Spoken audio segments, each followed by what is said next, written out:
నాయకత్వంలో కూటమి ప్రభుత్వం ఏర్పాటై ప్రజారంజక పరిపాలన అందిస్తూ ఉన్నది. పలు ప్రజాహిత కార్యక్రమాలను చేపట్టింది.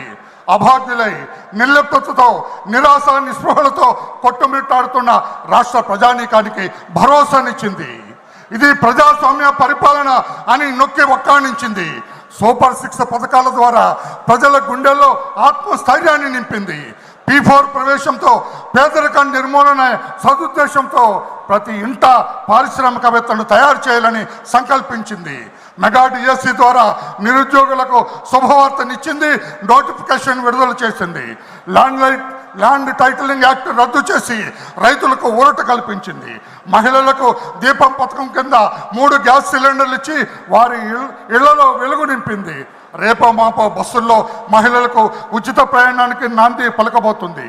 తల్లికి వందనం రేపటి విద్యా సంవత్సరం ప్రారంభం నుండి అమలు చేయబోతుంది.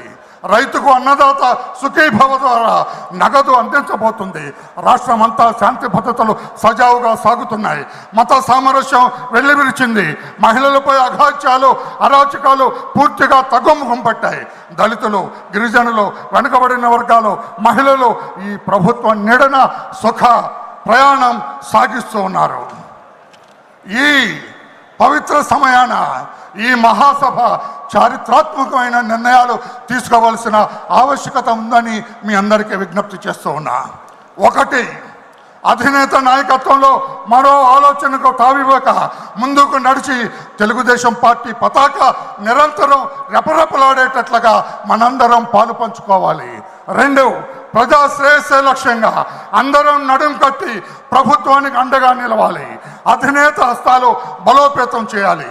3, అడుగడుగున ప్రత్యర్థుల దుష్ప్రచారాన్ని పై స్థాయి నుంచి క్రింది స్థాయి నాయకుల వరకు బలంగా తిప్పికొట్టాలి. 4, మన ప్రభుత్వం చేపడుతున్న అభివృద్ధి సంక్షేమ పథకాలను ప్రజాక్షేత్రంలోకి తీసుకెళ్ళాలి. 5, ప్రస్తుత కాలమాన పరిస్థితులకు అనుగుణంగా ఆధునీకరించబడిన పార్టీ సిద్ధాంతాలను ప్రతి కార్యకర్త చిత్తశుద్ధితో స్వీకరించి ప్రజల్లో ప్రచారం చేయాలి. 6, మన రాజకీయ ప్రత్యర్థి ఓ జిత్తుల మారి నక్క. అతని అవినీతి సంపాదన అనుసరించే అక్రమ మార్గాలపై ప్రతి కార్యకర్త డేగ కన్నుతో నిఘా వేయాలి. కుల, మత, ప్రాంతీయ విద్వేషాలు రెచ్చగొట్టే అసాంఘిక శక్తుల కదలికలపై నిరంతరం అప్రమత్తమై ఉండాలి. అధికార పీఠం ఎక్కామన్న అలసత్వం పనికిరాదు. నాయకుని మాటే అయ్యా తమరి మాటే మాకు సుగ్రీవాజ్ఞ. మీ కార్యదక్షత, మీ కఠోర శ్రమ, రాజకీయ అనుభవం, మీ చతురత అంతా అందరికీ విదితమే. ఆర్య, చంద్రబాబు నాయక, మీరు ఆదేశించండి, మేము పాటిస్తాం. ఎట్టి పరిస్థితుల్లో అవినీతి పరులకు అధికారం దక్కనివ్వం. అప్రజాస్వామికులను ప్రజాక్షేత్రానికి రానివ్వం. ఎందరో మహానుభావుల త్యాగ ఫలం ఈనాడు అధికార పీఠం. మీ నాయకత్వమే మాకు శ్రీరామ రక్ష. అందుకే ఈ మా అందరి నడక మీ వెంటే, మీ అడుగుజాడల్లో నడుస్తాం. రాష్ట్ర సర్వతోముఖాభివృద్ధి అనే యజ్ఞంలో సమిధలుగా మారుతాం. మీ మాటే మా బాట, ఇదే మా అందరి భాష.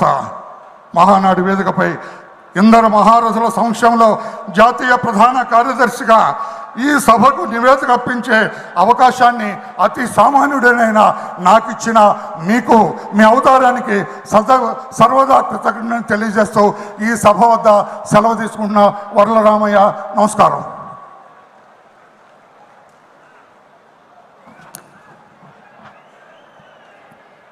తర్వాత తెలుగుదేశం పార్టీకి సంబంధించినటువంటి జమా ఖర్చుల వివరాలను సభ ముందు ప్రవేశపెట్టాల్సిందిగా కోశాధికారి శ్రీ మింటే పార్థసారథి గారిని ఆహ్వానించడం జరుగుతుంది.